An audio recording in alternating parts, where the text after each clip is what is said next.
हमारा 12th lecture है। आज का लेक्चर हमारा गुप्ता एम्पायर के ऊपर बेस्ड है, प्लस ये हमारे एंशिएंट हिस्ट्री का लास्ट लेक्चर है, राइट। सो जिस तरीके से हमने दूसरे सारे लेक्चर्स डिस्कस करे, सिमिलरली आज हम गुप्ता एम्पायर को डिस्कस करेंगे। उससे जितने भी इंपॉर्टेंट पॉइंट, जितने भी फैक्ट्स, जो भी डिस्कशन करने के लायक चीज़ें होगी, उन सभी चीज़ों को आज हम डिस्कस करेंगे। Okay, so without wasting any time हम हमारा आज का लेक्चर स्टार्ट करते हैं। सो देखिए, ये जो गुप्ता एम्पायर का जो टाइम पीरियड था, ठीक है, इस पीरियड को गोल्डन एज कहा जाता है इंडिया का। आखिर इस पीरियड को गोल्डन एज क्यों कहा जाता है? बिकॉज ये वही टाइम पीरियड था जिसमें बहुत ज़्यादा रिसर्च एंड डेवलपमेंट हुई है अलग अलग फील्ड्स में। Fields like art and technology, engineering, science, literature, culture, religion, astronomy, mathematics, philosophy, इन सभी चीज़ों में या इन सभी फील्ड्स में बहुत ज़्यादा रिसर्च एंड डेवलपमेंट जो है इस टाइम पीरियड में हुआ था। और इसी कारण से इस एज को क्या कहा जाता है? गोल्डन एज कहा जाता है भारत का, राइट। सो एक बार देख लेते हैं कि जो गुप्ता एम्पायर का टाइम पीरियड था is popularly known as golden age of India, ठीक है। It is because of the wide spread research and development in field of science, engineering, technology, art, literature, logic, mathematics, astronomy, religion, philosophy that illuminated the elements of Hindu culture। तो इतनी सारी fields में research and development हुआ था और बहुत ज़्यादा research and development हुआ था। इस कारण से गुप्ता एम्पायर का जो टाइम पीरियड है उसे गोल्डन एज कहा जाता है भारत का, राइट। अब हम समझ गए कि ठीक है, गोल्डन एज कहा जाता है। अब हमें ये देखना है कि गुप्ता एम्पायर की बिगिनिंग हुई कैसे। पहली चीज़, फाउंडर कौन थे? श्रीगुप्त थे, ठीक है। ये गुप्ता एम्पायर जो है पावर में कब आया? तो गुप्ता एम्पायर पावर में आया इन 275 AD, ठीक है। फाउंडर कौन हो गए? श्रीगुप्त, ठीक है। पावर में कब आया? तो 275 AD में। कौन से रीजन में थे ये लोग? तो मगध वाला जो रीजन था उस साइड, ठीक है। So Gupta empire rose to prominence in Magadha region around 320 AD, right, and covered large parts of northern India and smaller parts of southern India, clear। so they ruled for more than about 200 years। इनका जो earlier homeland है वो clear नहीं, it's not certain। अलग अलग लोगों ने अलग अलग बातें कही है। कुछ लोग कहते हैं कि बंगाल से इनका ओरिजिन हुआ है, कुछ रिसर्चर्स ये क्लेम करते हैं कि इनका ओरिजिन प्रयाग से हुआ है, ठीक है। तो इनके ओरिजिन या होमलैंड की जो बात है कि ये प्रीवियसली कहाँ रिसाइड करते थे, वो चीज़ें क्लियर नहीं है, ठीक है। प्लस कुछ लोगों का मानना था कि ये लोग ब्राह्मण्स थे, कुछ लोगों का मानना था कि ये लोग वैश्य थे, राइट। तो ये चीज़ों में भी काफ़ी ज़्यादा कन्फ्यूजन है। मेन चीज़ आपको क्या याद रखनी है? फाउंडर कौन थे? तो श्रीगुप्त। कब पावर में आए? तो 275 AD में, राइट। इसके बाद हमको गुप्ता एम्पायर के बारे में कहाँ से डिटेल्स पता चली है, ठीक है। सोर्सेज क्या क्या है गुप्ता एम्पायर के? तो देखिए, हम इनके सोर्सेज की बात करें तो देखिए यूजुअली सोर्सेज में क्या क्या आ जाएगा? कुछ इंस्क्रिप्शंस आ जाएंगे, कुछ बुक्स होगी, ठीक है। अगर कोई ट्रैवलर्स आए होंगे तो वो ट्रैवलर्स ने कुछ बताया होगा इनके बारे में, राइट। या उनके कॉइन्स जो है वो भी काफ़ी ज़्यादा इन्फॉर्मेशन देते हैं। तो उन चीज़ों को हम देख लेते हैं कि हमको गुप्ता एम्पायर के बारे में कहाँ कहाँ से इन्फॉर्मेशन मिली है, ठीक है। सो पहली जो है, दो इंपॉर्टेंट बुक्स है जो कि गुप्ता एम्पायर के बारे में बताती है। एक है देवी चंद्रम गुप्तम और दूसरी है मुद्रा राक्षस, ठीक है। ये दोनों बुक्स किसकी है? तो ये दोनों बुक्स है विशाखा दत्त की। तो मुद्रा राक्षस तो आई गेस सभी ने इस नाम को सुना होगा कि मुद्रा राक्षस जो है वो विशाखा दत्त की बुक है, बट आप लोगों ने देवी चंद्र गुप्तम नाम नहीं सुना होगा। तो ये भी याद रखना, ये भी विशाखा दत्त की ही एक बुक है जिसमें गुप्ता एम्पायर का राइज कैसे हुआ है उसकी इन्फॉर्मेशन मिलती है, ठीक है। उसके अलावा चंद्रगुप्त सेकंड के टाइम पर फाहियान जो कि एक चाइनीज ट्रेवलर थे वो भारत में आए थे, ठीक है। और इन्होंने गुप्ता एम्पायर के socio economic and religious conditions के बारे में मेंशन किया है उनकी ट्रेवल अकाउंट्स में, ओके। तो एक हो गया विशाखा दत्त, दूसरा हो गया फाहियान जो कि एक ट्रेवलर थे।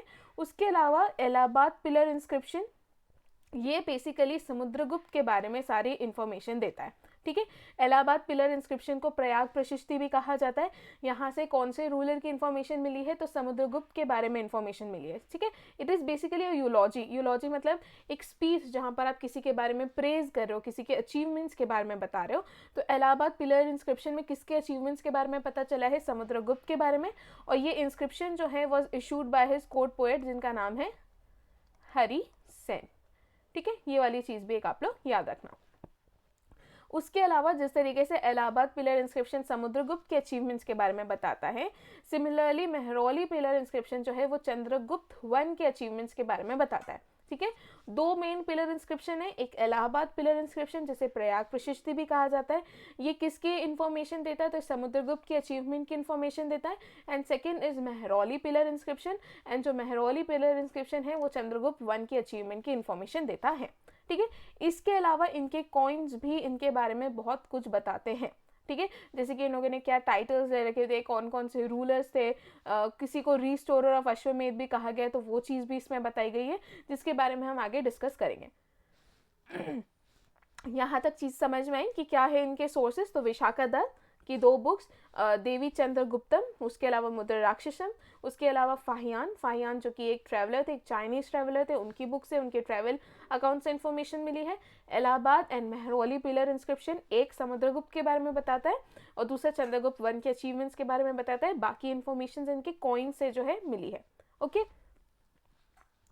आगे बढ़े, अब हम एक एक करके जो जितने भी रूलर्स थे उनसे रिलेटेड जो भी फैक्ट्स बनते हैं या जो भी इंपॉर्टेंट पॉइंट्स है या उन्होंने जो भी इंपॉर्टेंट चीज़ें करी है उन सभी को हम लोग क्या करेंगे, डिस्कस करेंगे। तो obviously we will start with Srigupta.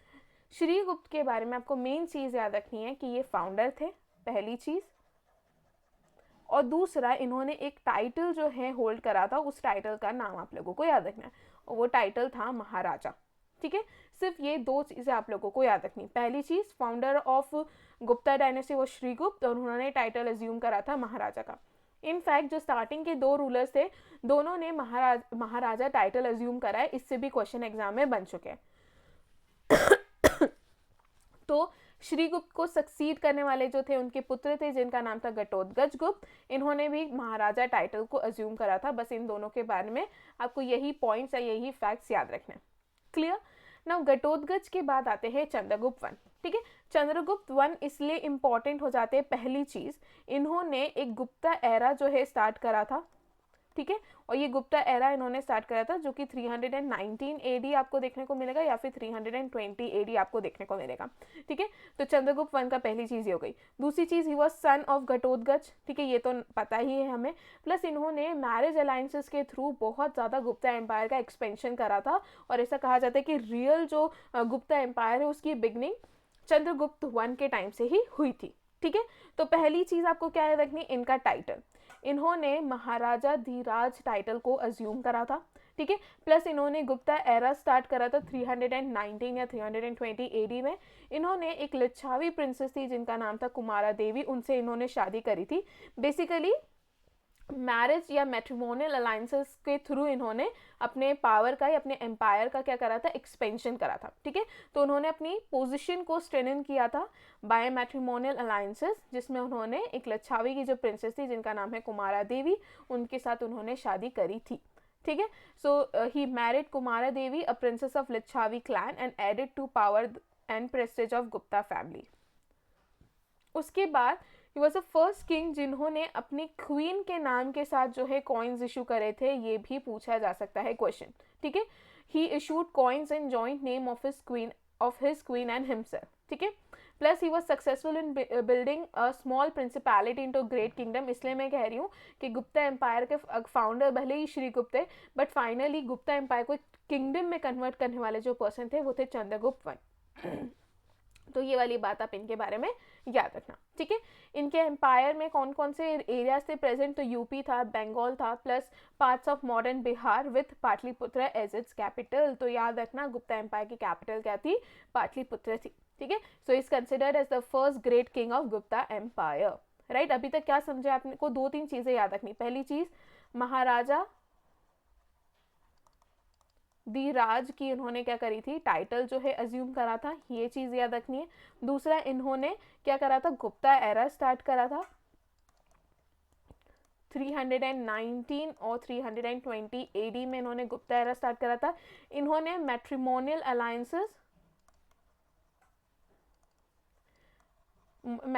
Alliances के थ्रू जो है एम्पायर एक्सपेंशन करा था, ठीक है। और मैट्रिमोनियल अलायंसेस के थ्रू उन्होंने शादी किससे करी थी, तो लिच्छावी प्रिंसेस थी जिनका नाम है कुमारा देवी, इनके साथ इन्होंने शादी करी थी, राइट। तो ये कुछ चीजें आप लोग इनके बारे में याद रखना, ठीक है। आगे बढ़ते हैं, इसके बाद आते हैं चंद्रगुप्त वन के बाद आते हैं समुद्रगुप्त। ठीक है, समुद्रगुप्त एक बहुत ही इंपॉर्टेंट रूलर है और इनसे बहुत सारे क्वेश्चंस जो है पूछे जाते हैं।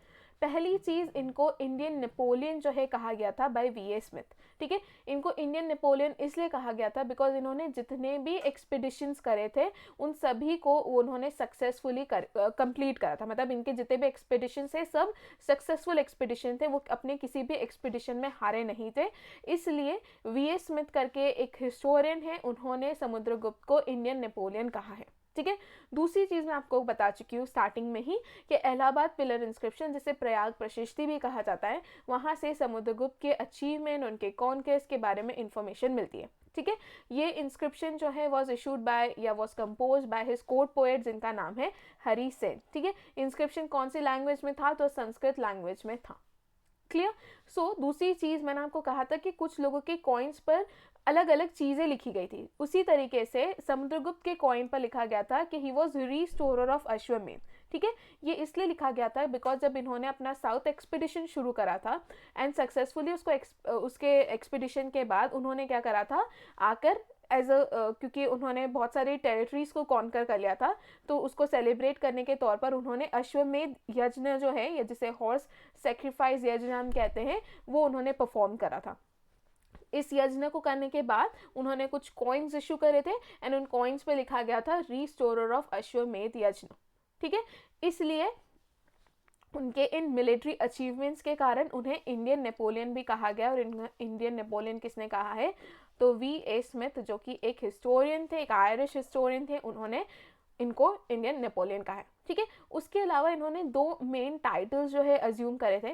पहली चीज, इन्होंने खुद को कविराज कहा था। ठीक है, king among poets, because of his ability in composing versus. ठीक है, वो वर्सेस को बहुत अच्छे से कंपोज करते थे। और दूसरा, इनके एक कॉइन्स मिले हैं, उस कॉइन्स पे समुद्रगुप्त की फोटो बनी हुई है जिसमें वो वीणा बजा रहे हैं। ठीक है, ये क्वेश्चन भी बहुत जगह पूछा गया है कि वो कौन से गुप्ता रूलर है, या वो कौन से गुप्ता रूलर है जिनके कॉइन से ये पता चला है कि वो म्यूजिक लवर थे। ठीक है, या वो वीणा बजाते हुआ कॉइन कौन से रूलर का है। इस तरीके के क्वेश्चन जो है एग्जाम में पूछे गए, तो वो किसका है, समुद्रगुप्त का है। तो मैंने कहा इन्होंने दो टाइटल्स अज्यूम करे। एक जो टाइटल उन्होंने अज्यूम करा था वो है कविराज का, और दूसरा जो है उन्होंने करा है विक्रमांक का। ठीक है, विक्रमांक जो है इन्होंने एक ये टाइटल अज्यूम करा है। तो दो टाइटल कौन कौन से हो गए इनके, एक हो गया कविराज और दूसरा है विक्रमांक। ठीक है, ये दो टाइटल्स जो है समुद्रगुप्त ने अज्यूम करे थे या होल्ड करे थे। क्लियर। फिर वीणा बजाती हुई इमेज कौन सी गुप्ता रूलर की है, तो वो समुद्रगुप्त की है। राइट। इसके अलावा याद रखना कि इनके एक मतलब वैसे तो ये वैष्णविज्म जो है या वैष्णव धर्म के फॉलोअर थे, but he was tolerant towards all other religions. ठीक है, एंड उसमें उनका बुद्धिज्म, जो बुद्धिज्म रिलीजन है उसमें भी उनका काफ़ी ज़्यादा इंटरेस्ट था। And therefore he was the patron of the great Buddhist college जिनका नाम है वासुबंधु।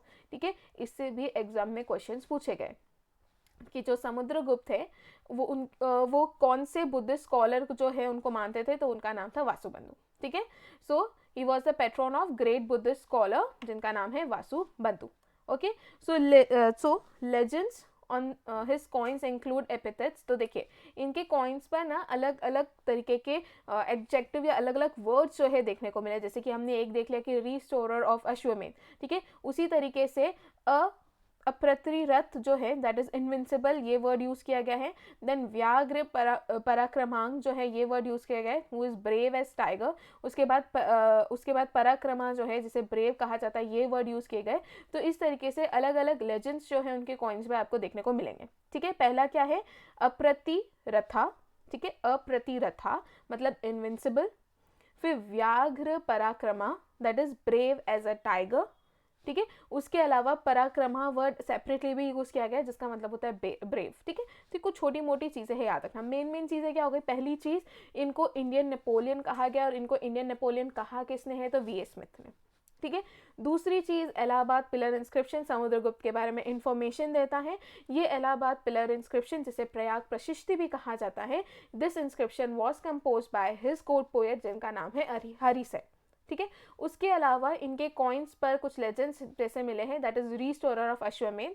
ये रीस्टोरर ऑफ अश्वमेध तब लिखा गया था जब उनका साउथ एक्सपीडिशन चल रहा था एंड उन्होंने सक्सेसफुली बहुत सारी टेरिटरीज को कॉन्कर करा था। उसके बाद उन्होंने आकर अश्वमेध यज्ञ परफॉर्म करा था, इसलिए ये लेजेंड जो है उन्होंने कॉइन पर इशू करा था।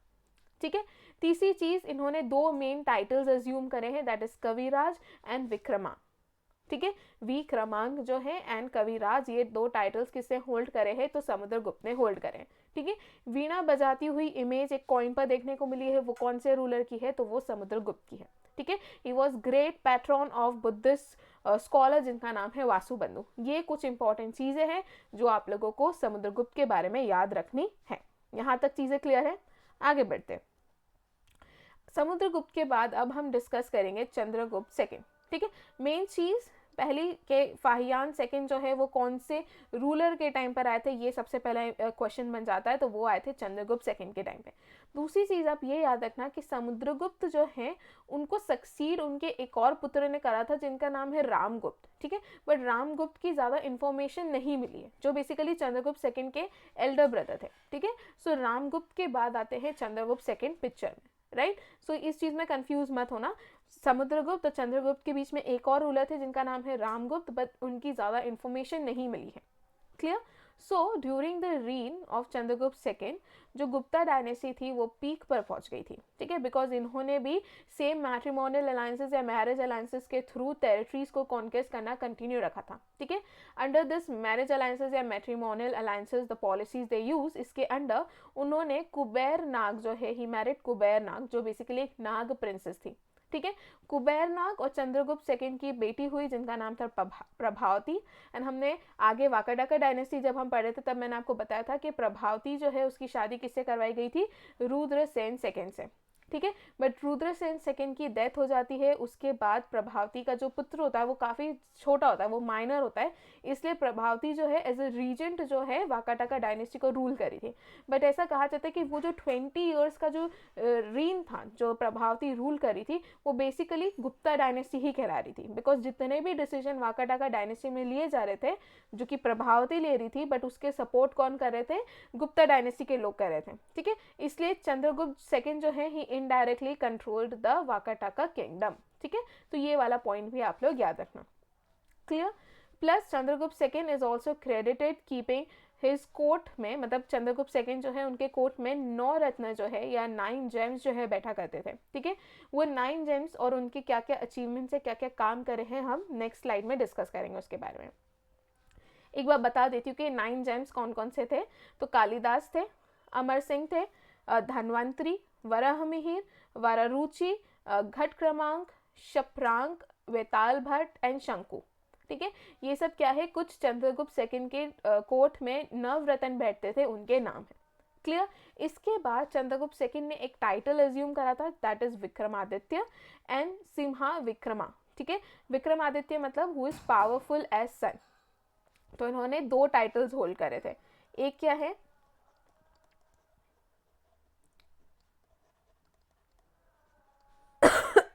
विक्रमादित्य, और दूसरा टाइटल क्या है, सिम्हा विक्रमा। राइट? तो ये 2 टाइटल्स जो है आप लोग चंद्रगुप्त सेकंड के याद रखना। ठीक है। गोल्ड कॉइन्स इन्होंने इशू करे थे जिसका नाम था दिनार। फाहियान जो है चंद्रगुप्त सेकंड के टाइम पर भारत आए थे। ठीक है। इन्हीं के ट्रेवल अकाउंट से गुप्ता डायनेस्टी के बारे में बहुत सारी इंफॉर्मेशन मिली है। देन उदयगिरी केव इंस्क्रिप्शन जो है that is refers to as दिग्विजय। ठीक है। दिग्विजय मतलब conquest of the whole world जो है बताया गया है।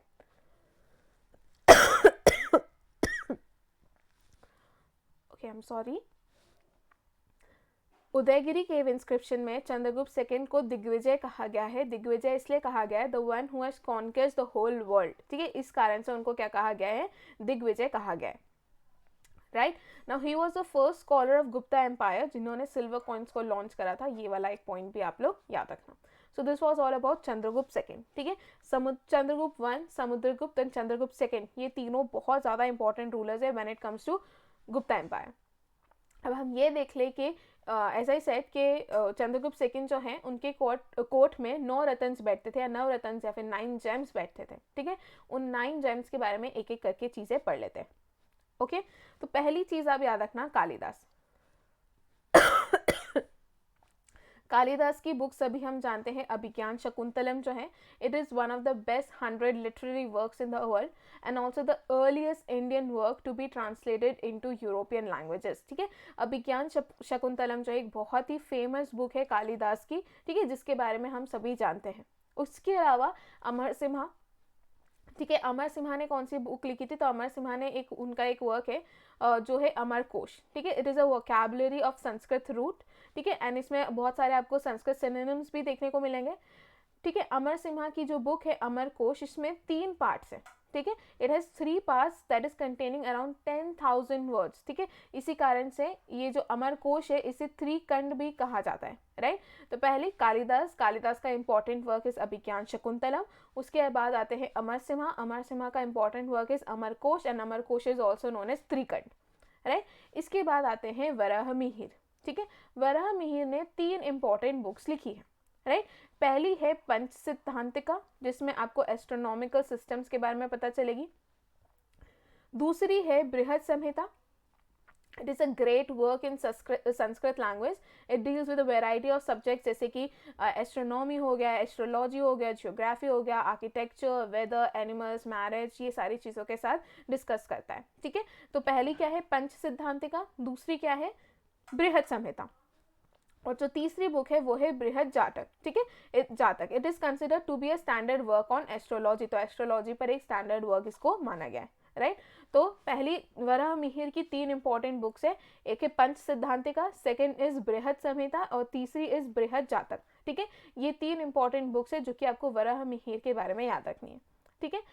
चौथी जो कोर्ट पोएट है वो है धन्वंतरी।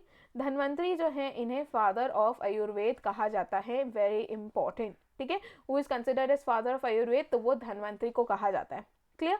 उसके अलावा घटकर पर, ठीक है, an expert in sculpture and architecture, ठीक है। उसके अलावा शंकुत है, he was an architect who wrote शिल्प शास्त्र, ठीक है। शिल्प शास्त्र जो है ये किसका वर्क है, तो ये शंकु का वर्क है, इससे भी डायरेक्ट क्वेश्चंस बने हैं, ठीक है। That Shilpa Shastra was written by, that was written by Shanku. उसके अलावा कहापंक, ठीक है, या इनको कहापंक जो है बेसिकली एस्ट्रोलॉजर थे जिन्होंने ज्योतिष शास्त्र लिखा था। देखिए कहापंक जो है इनको कहीं कहीं KAH आपको देखने को मिलेगा, और कहीं कहीं आपको शप्रंक जो है ये वर्ड देखने को मिलेगा, तो कंफ्यूज मत हो जाना, दोनों ही क्या है, सही है, ठीक है। इसके बाद आते हैं वारारुचि। वारारुचि जो है वो प्राकृत प्रकाशा के ऑथर है, ठीक है। इसे प्राकृत लैंग्वेज की पहली ग्रामर बुक कहा जाता है, इसलिए जो है ये वाला क्या हो जाता है, इंपॉर्टेंट हो जाता है, ठीक है। वरारुचि ऑथर ऑफ प्राकृत प्रकाशा, ठीक है, ये पहली ग्रामर बुक है प्राकृत लैंग्वेज में। देन लास्ट में बचते हैं वेताल भट्ट, तो ये एक मैजिशियन थे, एंड मंत्र शास्त्र जो बुक है इन्होंने लिखी थी, तो he was author of book मंत्र शास्त्र, क्लियर। तो ये जो थे 9 जेम्स थे किसके कोर्ट में, चंद्रगुप्त द्वितीय के, ठीक है। इसके बाद कुमारगुप्त आ जाते हैं। कुमारगुप्त के बारे में सिर्फ 2-3 चीज़ें आप लोगों को याद रखनी। पहली चीज़, नालंदा यूनिवर्सिटी के फाउंडर है, यही सबसे इंपॉर्टेंट बात बनती है कुमारगुप्त के बारे में, ठीक है। दूसरी, इन्होंने 2 टाइटल्स अज्यूम करे थे, वो है शक्रादित्य और महेंद्रादित्य, ठीक है। कुमारगुप्त ने भी 2 टाइटल्स अज्यूम करे थे, शक्रादित्य एंड महेंद्रादित्य, ठीक है। पहली चीज़ आप याद रखना कि एक होता है हुन्स ने कौन से गुप्ता रूलर के टाइम पर इन्वेड करा था, ठीक है। तो जब ये पूछा जा रहा है कि हुन का इन्वेजन कौन से गुप्ता रूलर के टाइम पर हुआ था, तो वो हुआ था कुमारगुप्त 1 के टाइम पर, ठीक है। बट ये हुन का इन्वेजन जो है रोकने वाले कौन से गुप्ता रूलर थे, तो वो थे स्कंदगुप्त, ठीक है। तो ये 2 चीज़ें आप लोगों को याद रखनी है, ठीक है। हुन इन्वेजन कौन से गुप्ता रूलर के टाइम पर हुआ था, कुमारगुप्त, एंड हुन इन्वेजन रोकने वाले गुप्ता रूलर कौन से थे, तो वो थे स्कंदगुप्त, ठीक है। So at the end of his reign, तो पहली चीज़ इन्होंने, एक तो हुन इन्वेजन इनके टाइम पर हुआ था, इन्होंने अश्वमेध सेक्रीफाइसेस करे थे। At the end of his reign, peace did not prevail on north west frontier due to invasion of Huns of central Asia, ठीक है। उसके अलावा आफ्टर ऑक्यूपाइंग बैक्ट्रिया, जो हुन्स हैं उन्होंने हिंद कुश माउंटेन को क्रॉस करके गांधर रीजन जो है उसमें कॉन्कर कर लिया था, ठीक है। और इस तरीके से हुन्स ने भारत पर अटैक करा था, राइट। तो हुन के अटैक को अनसक्सेसफुल करने वाले जो प्रिंस थे, या उस समय स्कंदगुप्त जो है वो प्रिंस थे, तो वो याद रखना वो कौन थे, स्कंदगुप्त, राइट। और सबसे ज़्यादा इंस्क्रिप्शंस कौन से रूलर के टाइम पर इशू हुए हैं, तो वो कुमारगुप्त थे। ये वाला पॉइंट भी आप लोग याद रखेगा। क्लियर। आगे बढ़ते हैं, स्कंदगुप्त के बारे में देख लेते हैं। तो सेम, वो भी वैष्णव धर्म के फॉलोवर थे, प्लस वो टॉलरेंट थे, जैसे कि उनके दूसरे जो प्रोडिसेसर्स थे, जिस तरीके से वो दूसरे रिलीजन को लेके टॉलरेंट थे, similarly Skandagupta was also tolerant. इन्होंने कौन से टाइटल एज्यूम करा, तो उन्होंने विक्रमादित्य टाइटल एज्यूम करा, राइट। जूनागढ़ रॉक इंस्क्रिप्शन या जूनागढ़ इंस्क्रिप्शन जो है, उससे ये पता चला है कि स्कंदगुप्त के गवर्नर थे जिनका नाम था प्राणदत्त। प्राणदत्त ने सुदर्शन लेक को रिपेयर कराया था, ठीक है। तो ये वाला पॉइंट आप लोग याद रखना। देखिए, इसके बाद स्कंदगुप्त के बाद बहुत सारे वीक सक्सेसर्स आए, वीक रूलर्स आए, एंड गुप्ता एम्पायर जो है वो धीरे धीरे क्या होने लगा, डिक्लाइन होने लगा, ठीक है।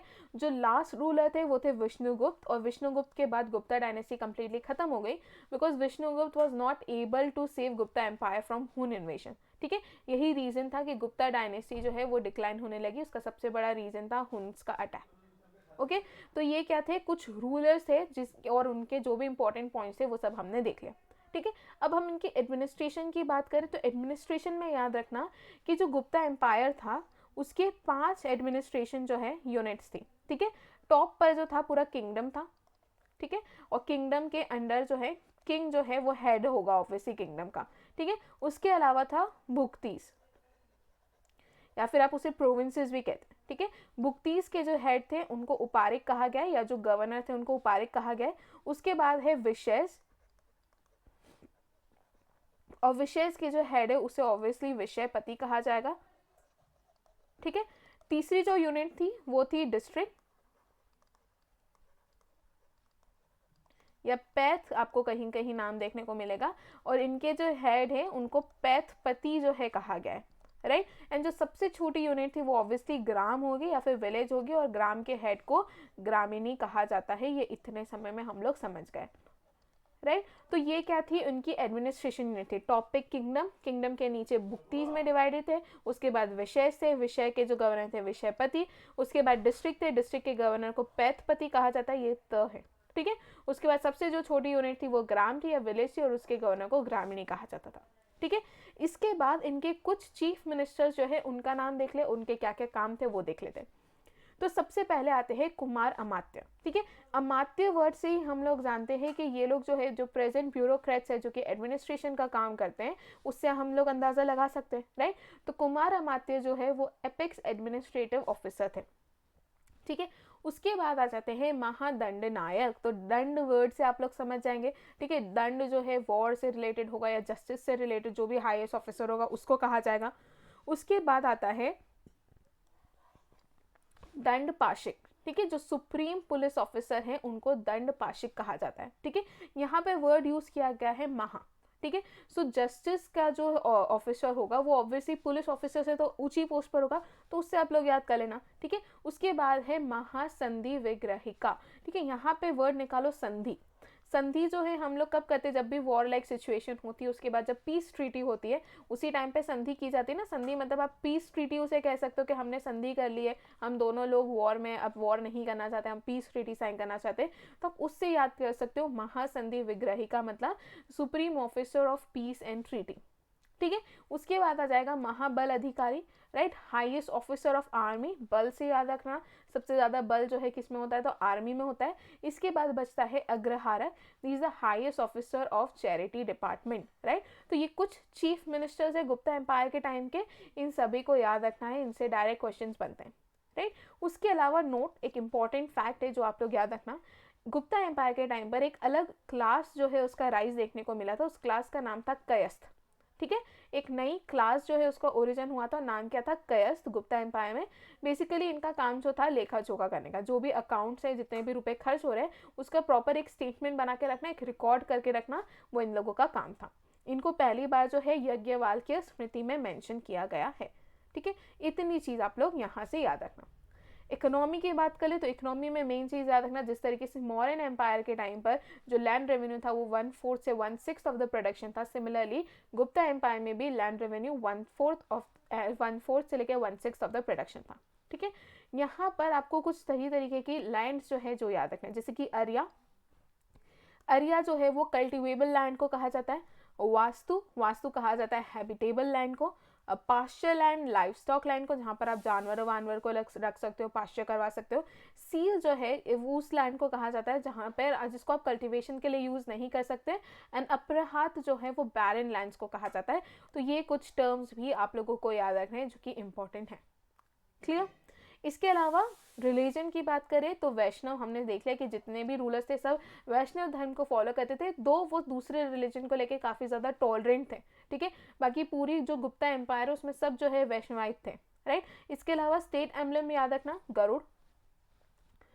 फिर अब ये देखें, ये मैं आप लोगों को अभी बता चुकी हूँ कि गोल्डन एज क्यों कहा जाता है, बिकॉज ये वो टाइम पीरियड था जहाँ पर बहुत ज़्यादा रिसर्च एंड डेवलपमेंट हुई है अलग अलग फील्ड्स में, एंड नंबर ऑफ अचीवमेंट्स भी की गई है आर्ट एंड आर्किटेक्चर में, एजुकेशन में, लिटरेचर में, एस्ट्रोनॉमी में, मैथमेटिक्स, साइंस, टेक, सभी में, राइट।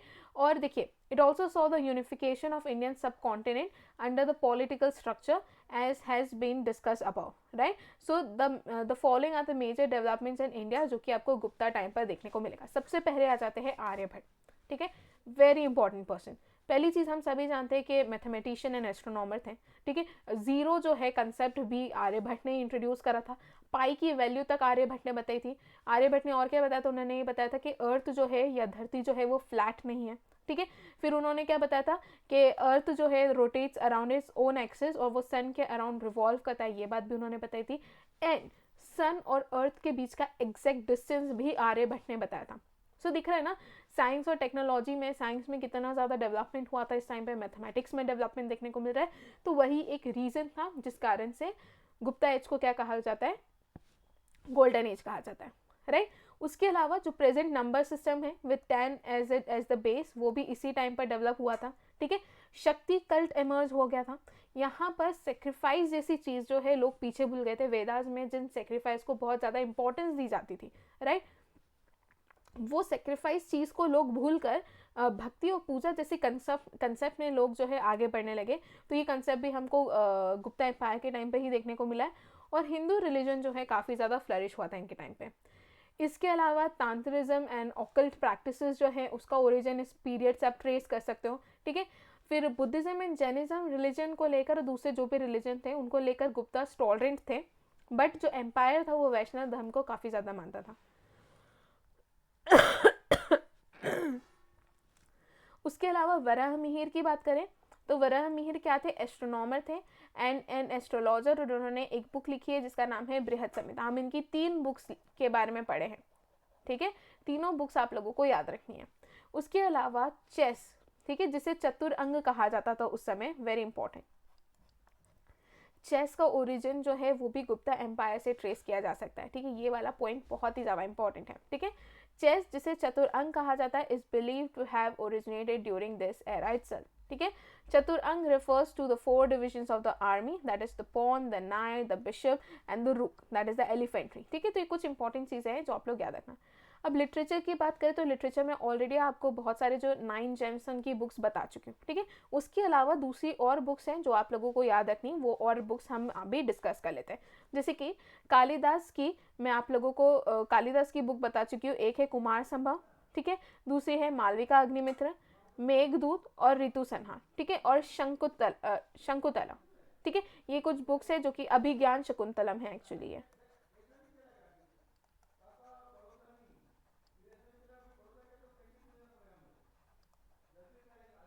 ठीक है, ये बुक लिखी थी किसने, कालिदास ने। बेसिकली ये it was a love story जो कि शकुंतला के ऊपर बेस्ड थी, राइट। उसके अलावा डंडिन ने 2 बुक लिखी है। ठीक है, काव्य दरसा और दास कुमार चरित्र जो है, ये इंपॉर्टेंट बुक है। दास कुमार चरित्र बुक तो आप सभी को पता होगी। काव्य दरसा बुक जो है आप याद रखना किसने लिखी है, दंडिन ने। कालिदास की बुक देख ले, अभिज्ञान, ये अभी जे है, जे। ठीक है, अभिज्ञान शकुंतलम। ठीक है, कुमार संभवम मालविका अग्निमित्रम, मेघदूतम और ऋतुसंहार। ठीक है, ये किसकी इंपॉर्टेंट बुक्स है? कालिदास की। सारे बुक्स आप लोगों को याद होनी चाहिए। ठीक है, दंडिन ने कौन सी बुक लिखी? तो दंडिन ने लिखी है दास कुमार चरितम और काव्यदर्शा। ठीक है, उसके अलावा सुभांदु जो कि ऑथर है वासवदत्त के। ठीक है, विष्णु शर्मा रोट पंचतंत्र, हम सभी जानते हैं पंचतंत्र जो है वो विष्णु शर्मा ने लिखी है, राइट। उसके अलावा अमर सिम्हा ने अमरकोश लिखी है, इसको त्रिकंड भी कहा जाता है, राइट। शूद्रक ने मृच्छकटिका लिखी है और भैरवी में कृत अर्जुन लिखी है। ठीक है, तो ये कुछ बुक्स है गुप्ता एम्पायर की, लिटरेचर है जो आप लोगों को याद रखना है। ठीक है, लास्ट जो है बताता है कि आर्किटेक्चर क्या था गुप्ता एम्पायर के टाइम पर। ठीक है, तो Dravidian and Nagar school of art जो है इस पीरियड में एमर्ज हुआ, right. Gandhara school saw no growth during this period, तो यहाँ पे ग्रोथ किसका हो रहा था? द्रविडियन आर्ट का और नागर आर्ट का। ठीक है, इसके अलावा भीतरी मोनोलिथिक पिलर जो है दैट वाज बिल्ट, किसके टाइम पर भीतरी मोनोलिथिक पिलर बनाया गया था? तो वो स्कंदगुप्त के टाइम पर बनाया गया था। ठीक है, देन बुद्ध की एक स्टैचू भी पाई गई है मथुरा में, that shows a slight influence of Greek art. ठीक है, द मोस्ट रिमार्केबल जो है उसमें आ जाती है अजंता केव की पेंटिंग्स। ठीक है, द स्टैच्यू ऑफ बुद्ध जो कि सारनाथ में देखने को मिली है, बाघ केव की पेंटिंग जो कि ग्वालियर में है, देन दियोगर टेम्पल जो कि झांसी में है, और दूसरी ऐसी स्कल्पचर्स जो है जो कि इलाहाबाद में रीजन में मिली है। तो ये सारे कुछ इंपॉर्टेंट आर्किटेक्चर्स थे जो कि गुप्ता एम्पायर के, जो कि आप लोगों को याद रखने, right. So this was okay, ये था अभी तक रूलर्स हो गया, उनके टाइम एडमिनिस्ट्रेशन कैसा था, रिलीजन क्या था, इकोनॉमी क्या थी, वो सारी चीज़ें डिस्कस करनी। ठीक है, अगर मैं गुप्ता एम्पायर के डिक्लाइन की बात करूँ तो सबसे इम्पॉर्टेंट रीज़न जो है गुप्ता एम्पायर के डिक्लाइन होने का वो है हुन इन्वेजन। ठीक है, हुन इन्वेजन को गुप्ता रूलर्स जो है आफ्टर स्कंदगुप्त लोग जो है सक्सेसफुली उसको टैकल नहीं कर पाए, और इस कारण से गुप्ता एम्पायर क्या हो गया? वीक हो गया और उसका डिक्लाइन हुआ, राइट। तो देखिए the following are considered to be the reason for mighty Gupta empire. ठीक है, despite the Gupta prince Skandagupta fighting against the Hun and successfully defeating them. ठीक है, उनके सक्सेसर्स काफ़ी ज़्यादा वीक थे और वो उस एम्पायर को बचा नहीं पाए, और इस कारण से गुप्ता एम्पायर का क्या हो गया? डिक्लाइन हो गया। सबसे फर्स्ट रीज़न क्या है? हुन इन्वेजन। क्लियर?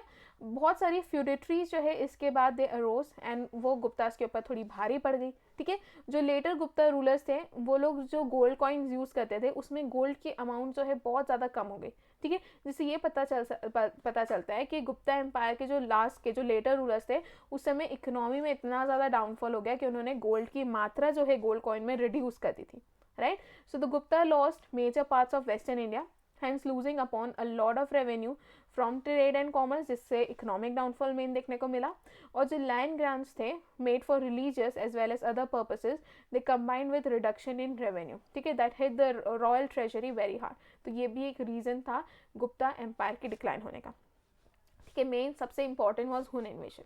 ओके, सो ये था हमारा पूरा गुप्ता एम्पायर के बारे में। ठीक है, हमने देखा कि फाउंडर श्रीगुप्त थे, लास्ट विष्णुगुप्त थे, उसके बाद जितने भी रूलर्स थे उनके टाइटल्स, इंपॉर्टेंट वर्क, कंट्रीब्यूशन क्या क्या रहा है, गोल्डन एज क्यों कहा जाता है, ये सारी चीज़ें हम लोगों ने ऑलरेडी डिस्कस कर ली है। आई होप सारी चीज़ें आप लोगों को समझ में आई होगी। अगर समझ में आई होगी तो ये क्वेश्चन आप लोगों से बनने चाहिए। ओके, सो बाण भट्ट जो है वो कोर्ट पोएट थे किस एम्परर के? Important question. ठीक है, the title Indian Napoleon has been attach to which Gupta ruler? एक हिंट भी दे देती हूँ कि वी ए स्मिथ नाम के एक हिस्टोरियन थे, उन्होंने ये टाइटल उस पर्सन को दिया था जिसकी वीणा बजाती हुई एक इमेज जो है कॉइन पर देखी गई है। ठीक है, इस तरीके से रिलेट करके चलिए आपको आंसर याद आएगा, right. Next question, that is question number 3, whose achievements are recorded in Allahabad pillar inscription? ठीक है, it was compose by Hari Sen. Hari Sen किसके कोर्ट पोएट थे ये भी आप लोग बता दीजिएगा, राइट। उसके अलावा next question, that is question number 4, during which Gupta kings reign did Chinese traveller Fahien visited India? ठीक है, तो फाहीन ने कौन से गुप्ता डायनेस्टी में कौन रूल करा था, किसके टाइम वो बेसिकली भारत आए थे, ये बताना है आप लोगों को। एंड पोएट कालिदास जो है lived in court of, right. तो ये कुछ क्वेश्चंस है, इनके आंसर देने की कोशिश कीजिएगा, राइट। अगर लेक्चर आपने ढंग से देखा होगा तो ऑब्वियसली आंसर्स बनेंगे। ठीक है, नहीं बने तो गूगल कर लीजिए, गूगल करने की ज़रूरत नहीं, वैसे जब आप लोगों को पीपीटी मिलेगी तो उसके एंड में आप लोगों को इनके आंसर्स मिल जाएंगे। ठीक है, सो यहाँ पर हमारी एंशिएंट हिस्ट्री होती है ख़त्म, एंड मैं ये कंसिडर कर रही हूँ कि आप लोगों को सारी चीज़ें समझ में आई होगी, एंड नहीं आई होगी तो आप लोग मुझसे पूछ सकते हैं आप लोगों के डाउट्स। ठीक है, बाकी यहीं पर आज का लेक्चर हम ख़त्म करते हैं, हमारा नेक्स्ट लेक्चर जो है वो मेडाइवल हिस्ट्री पर होगा, ठीक है। So thank you so much.